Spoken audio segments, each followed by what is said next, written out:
I'm not trying to impress you. I'm just trying to impress upon you. I'm like you. I'm no better than you. I'm a 960 SAT guy. and I'm not trying to offend anyone, trying to act all there if you got 940. But literally a 960 SAT guy. I cannot, you've never seen me read a speech because I cannot read a speech. Maybe the wrong business to be in. My dyslexia, I haven't overcome dyslexia. I'm living with it. I was the guy in the back of the classroom and my head down, just praying the teacher didn't call on me. I went through, I think I lost count of how many schools I had to go to.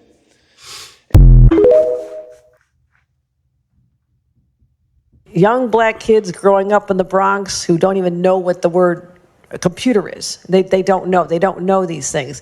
And I want the world open up to all of them, because when you have their diverse voices innovating solutions through technology, then you're really addressing society's broader challenges.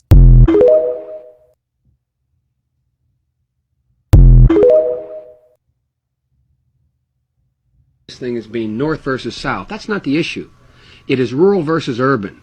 And most of the busing that's taken place to date has taken place in rural areas, whether it's be administratively ordered or court ordered. Now we're moving into applying the same standards to urban areas. And it is a standard that doesn't make sense. It doesn't apply. It doesn't hold. We're moving from trying to, in urban areas, we've had integrated facilities but segregated neighborhoods. And in rural areas, we've traditionally had integrated neighborhoods but segregated facilities. And they've applied the same standard and the same test. So this north-south thing is not really the issue. As Professor Nathan Glazer at Harvard has indicated, as Dr. Armour of the RAND Corporation, as James Coleman, as I just held 3 days of hearing, two days of hearings in the Judiciary Committee on another bill I have, beyond this, that deals with busing. And there is uniform opinion of those who testified that it is not a north-south, it's an urban-rural question, a distinction. But no matter what your intent, there are going to be those who say it's a segregated thing, it's a question of race, and that you have set back the movement of desegregation of schools. How would you answer that? The way I answer that is I predict that the young black leadership of America will overwhelmingly decide with me. I predict that in 1980 and 84, my position will be totally vindicated by the sociologists and by the civil rights advocates. I come from that side of the track. That's where I'm from. I was a defense lawyer. I handle civil rights cases. I sat in on Route 40. I'm not from the other side of this. And I happen to think that the one way to ensure that you set the civil rights movement in America further back is to continue to push busing, because it's a bankrupt policy. And that's why I think I'll be vindicated. I don't include myself with pro or anti-busing forces. I think the only group that can determine whether or not a constitutional violation exists is the federal courts of the United States of America. No one else has that right. Secondly, a federal court of the United States of America determining a violation of the Constitution with regard to school desegregation cases must find that there is a specific intent to segregate before they can order busing. That I abide by, that I legislate by, that I hold by. We still gonna and they're the standards. We should and see the bullshit that's going on right in front of our faces.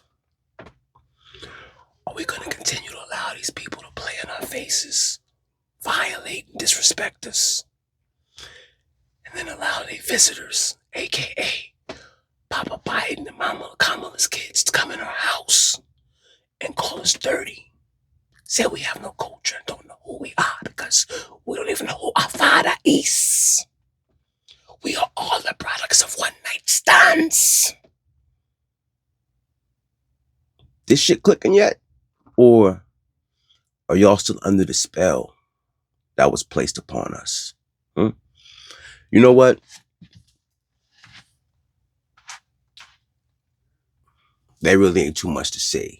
If you can't see what the fuck is going on, then maybe there's some NPC activities or coding that are stopping the proper traveling and processing of information in neural pathways. That's the only thing that I can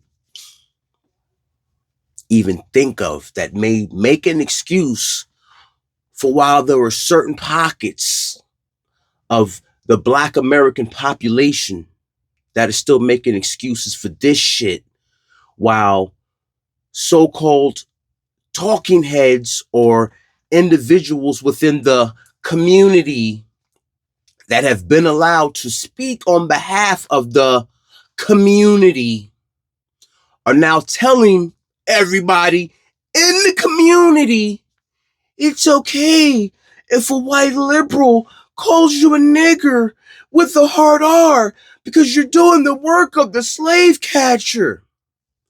The fact that someone that for years within the community has been commenting and speaking on behalf of the community is now trying to conflate individuals working within the confines of the law legally and removing individuals that we know walked across a border through no point of entry, falsely claimed asylum as economic migrants, all of them come from anti-Black cultures, even the Black ones, because you see how they're treating us while they're here. And these are the people that brought them here. What's not clicking yet? I don't know. And why that buffoonery of a Sambo coalition, the NAACP, are still telling us to get out there and dry ice, while the people that they tell you to go vote for sit in front of you and make excuses and say things because they want to capitulate to you. They say things like, I'm just like you. I got a 960. I'm a fucking idiot. I can't read, just like you. In a room full of Negroes. Ain't that funny? Ha ha ha ha ha ha. What a knee slapper. But it ain't funny though. It's not fucking funny. Because the thing is, let me tell you what the punchline is. You are the punchline. Their constituency is the punchline. If you don't believe me, go back and look at Mama Kamala's campaign when she brought out Cardi B, Megan Thee Stallion, on and on as she's on stage spitting or reciting lyrics, right? Rap lyrics. Why? Because she wants to appeal to the lowest common denominator. And that's what she thinks will actually move you to vote for her. Rap music. WAP. That shit. This is what they think about you. They're not hiding it. Now, while the Epstein files, as we all know, have been released, while we know they're out there hunting niggas, those good white folks, the good white folks is telling you, hey, nigger, why are you out here working for the man, nigger? That's what the good white folks are telling you. And the ones that they handle to keep your asses in check in the pocket are telling you, yes, they have every right to call us niggers because if we don't do what they tell us, and we go to work and we work within the confines of the law and we don't vote how they tell us, we don't ask for the reparations that they promised us, and we fight for illegals, and if we don't do it, guess what? We are niggers. Ain't that right, Toure? But I digress because you know what? I'm just an angry Black man with nothing to do. So realize, and transparency forces accountability. Y'all keep your eyes on the stars. Keep that head on the swivel. It's a dirty game. And we are in the diabolical den of demons, aka the Viper's Pit, or Pergamon. Press that is. So yeah, getting real soon. Real soon, we're going to start collecting all these dots. But if I've said anything wrong, or anything that's unbelievable, or the receipts aren't enough, by all means, let me know in the comments. Like, comment, subscribe, share, dislike, do whatever the fuck you like. But I'm waiting for somebody to come tell me that this shit didn't happen and that I'm wrong and that I'm not looking at a bunch of niggas making excuses for motherfucking literally fulfilling the tenets of white supremacy as they're acting like they're fighting white supremacy. Because if that ain't white supremacy, I don't know what the fuck is. We have this notion that somehow if you're poor, you cannot do it. Poor kids are just as bright and just as talented as white kids. So just let me go off this paper for a minute. Before y'all start calling my radio show and DMing me, talking about why you ain't asked no hard-hitting questions, that ain't what this is. I'm throwing a lob. This is an alley-oop for a dunk. Because this administration needs to get the word out of what they're actually doing and what they're actually accomplishing, so we can stop all this foolishness about what you're doing for black people. Can't nobody come out with no agenda and call it this for black people and expect to get in the White House. You got to play the game different. Y'all know what this is. So now this next question is another lob for her to dunk. Because they done a lot, man. But we see, I'm on this radio show and I'm hearing all these people talking about, I'm not voting if they not doing nothing for us. Listen to me. If you do not vote, the analytics will show. They know how many women vote, they know the age you are when you vote. If we don't vote, how we gonna ask for something next time? If you ain't got no voting power, you talking about reparations. Ain't nobody finna give you no reparations and you don't vote? Why you think they finna give us some money? No how, man. I hope they do. They owe us. I go down there.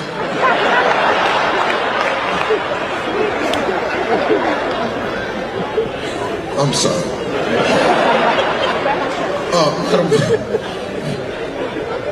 For $4 million, I'll be all the motherfucking monkey you can stand. Black people will be so embarrassed by my motherfucking performance, you'll be sitting up there just going, look at this big lip son of a bitch.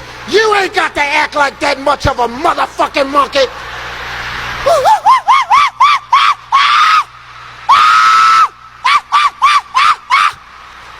Be picking shit off me looking at it. Be walking around that I be digging it. Many whites who are trying to solve the problem, but you never see them going under the label of liberals. That white person that you see calling himself a liberal is the most dangerous thing in the entire Western Hemisphere. He's the most deceitful. He's like a fox, and a fox is always more dangerous in the forest than the wolf. You can see the wolf coming. You know what he's up to, but the fox will fool you. He comes at you with his mouth shaped in such a way that even though you see his teeth, you think he's smiling, and you take him for a friend.